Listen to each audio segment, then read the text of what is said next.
Olá, meu amigo, minha amiga, sejam bem-vindos a mais um Portal do José. Nesse nosso país repleto de agitações e de surpresas que eu trarei aqui para conversar com vocês, no momento que o Brasil precisa olhar para o futuro. No entanto, não é possível se esquecer o passado, porque muitos crimes foram cometidos contra a nossa existência enquanto pessoas, enquanto sociedade, enquanto nação, e sem resolver essas situações, os passos para frente não serão passos muito firmes. Sobre essas questões e os últimos acontecimentos, as surpresas e os personagens é que eu quero conversar com vocês a partir de agora, mas eu quero convidar você que está nos conhecendo nesse momento a se inscrever. Todos os dias o nosso espaço chega a novas pessoas e é muito legal a gente pedir para que elas se inscrevam aqui com a gente, conheçam o nosso espaço, compartilhe os nossos vídeos, deixe seu joinha, mande seus comentários e a todos vocês que curtirem aqui os nossos encontros, convido também a se inscrever no nosso clube de membros, que é uma forma de você ficar mais engajado aqui nas nossas atividades, tá bom? Então vamos aqui destrinchar os temas desse dia aqui. Começando, gente, com a situação envolvendo o ex-ministro Bento, né? Eu já comentei aqui com vocês, né? A falta de compostura, né, de um almirante da reserva em lidar com algumas questões oficiais que deveria exigir dele um zelo, uma compostura, um comprometimento, uma decência, uma lealdade, isso tudo não foi percebido. Não é por outra razão que ele já estava no radar da Receita Federal, conforme essa notícia do Estado de São Paulo no dia de hoje. Auditores da alfândega já monitoravam viagens de Bento Albuquerque antes de apreensão de joias. Gente, é um ministro de uma área estratégica que está viajando para um lado e para o outro. A pergunta é, alguém veio trazer algum investimento no setor energético aqui no governo Bolsonaro sem arrancar as vísceras do povo brasileiro, sem sugar o sangue do povo brasileiro, sem adquirir uma mamata gigantesca? Teve algum projeto novo aqui? Alguém realmente fez um aporte muito vultoso aqui no nosso país? O que o ministro fez, vamos fazer um raio-x, né, nos próximos meses, certamente, foi funcionar como uma espécie de lobista para a venda de ativos que pertencem ao povo brasileiro a preço de banana, sempre depreciando o Brasil, sempre depreciando as nossas empresas, a capacidade do povo brasileiro, dos engenheiros brasileiros, dos trabalhadores brasileiros e superestimando a capacidade do cidadão brasileiro ser espoliado para pagar tarifas mais altas. A tarifa de energia baixou no governo Bolsonaro, a tarifa da água baixou, o combustível baixou aqui no governo Bolsonaro. Então, qual foi o resultado prático para o povo brasileiro da passagem desse senhor à frente do Ministério de Minas e Energia, junto com Paulo Guedes? Os dois caminhavam par e passo ali na entrega do patrimônio do povo brasileiro. Mas ele vai agora ficar num foco, porque esse escândalo envolvendo essas joias é uma coisa absolutamente injustificável. Eu não conheço um militar que diga, não, ele fez certo, eu também faria a mesma coisa, ele foi diligente, ele foi muito capaz de resolver essa situação, muito eficaz. Gente, e colocar a culpa em subordinado, aí a coisa fica pior ainda para alguém que comandou uma tropa. A responsabilidade é sempre daquele que está no topo da cadeia de comando.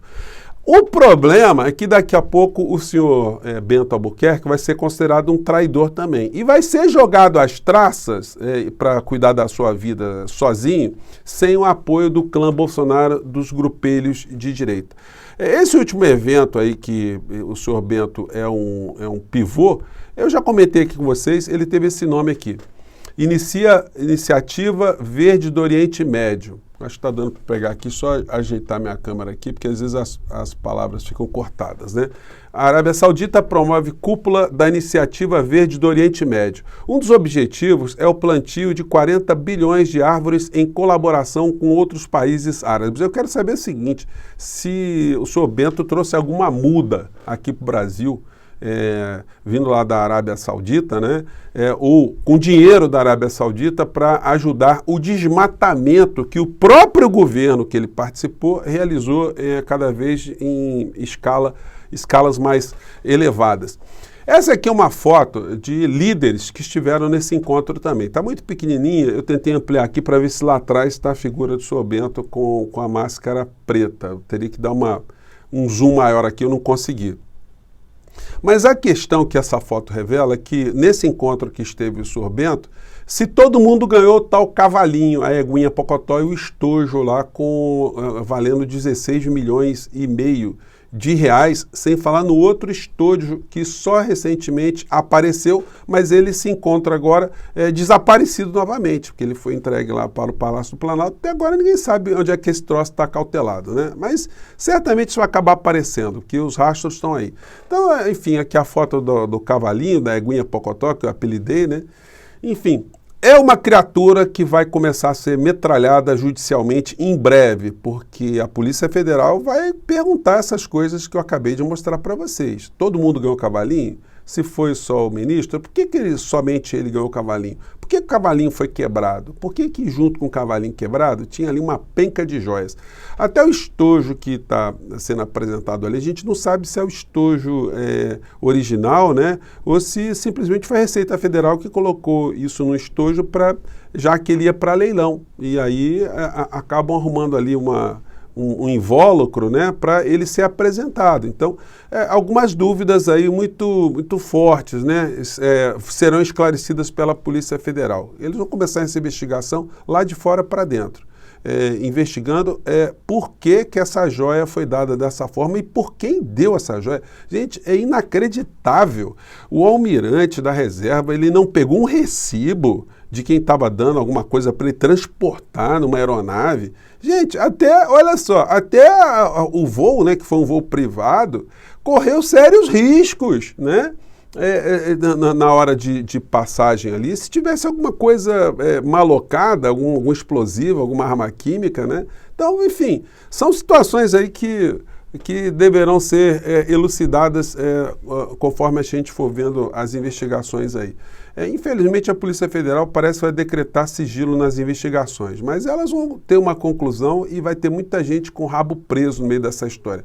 Não é por outra razão que o Bolsonaro estava anunciando aí para os seus mais próximos que voltaria para o Brasil no dia 15 de março, mas parece que ele já puxou o freio de mão, porque outras coisas estão acontecendo também junto com esses acontecimentos. Uma delas, muito importante e significativa, é essa aqui.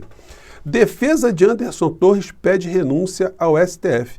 Documento foi enviado ao inquérito que investiga autoridades envolvidas no 8 de janeiro. Advogado Rodrigo Roca permanece. Gente, eram 11 advogados que estavam à frente da defesa do senhor Anderson Torres, o senhor Piu Piu, como ele é conhecido na Polícia Federal. Um desses advogados é o ex-senador e procurador de justiça lá de Goiás, o Demóstenes Torres, que deixa a defesa de Anderson Torres. Anderson é ex-ministro de Justiça do governo Bolsonaro e ex-secretário de Defesa do Distrito Federal. Ele teve prisão decretada após ato antidemocrático no dia 8 de janeiro em Brasília.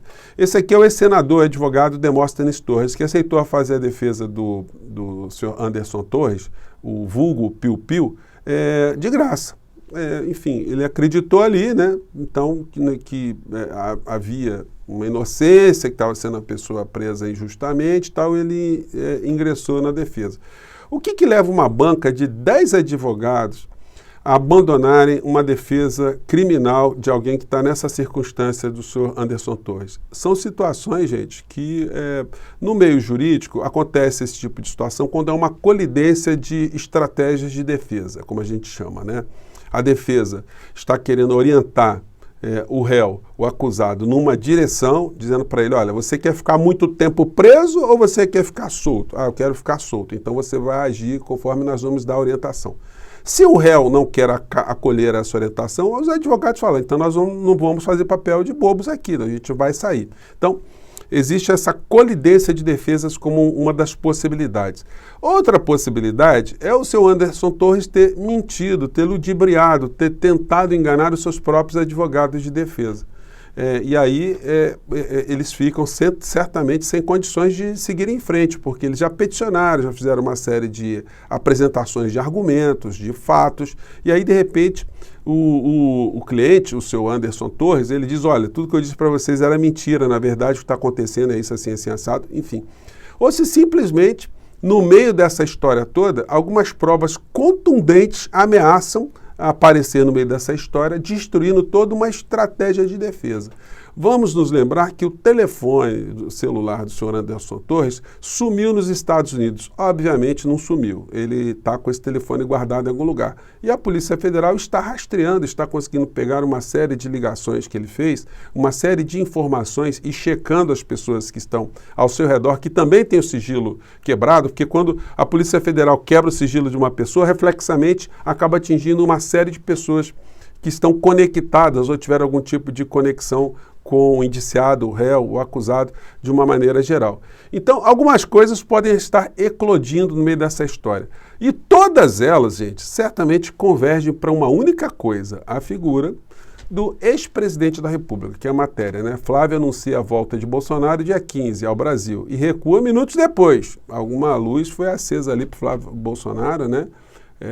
Porque a situação não anda na boa para o ex-capitão, que foi também ex-presidente da República. Nós saberemos de mais situações ao longo dessas duas frentes que estão se formando.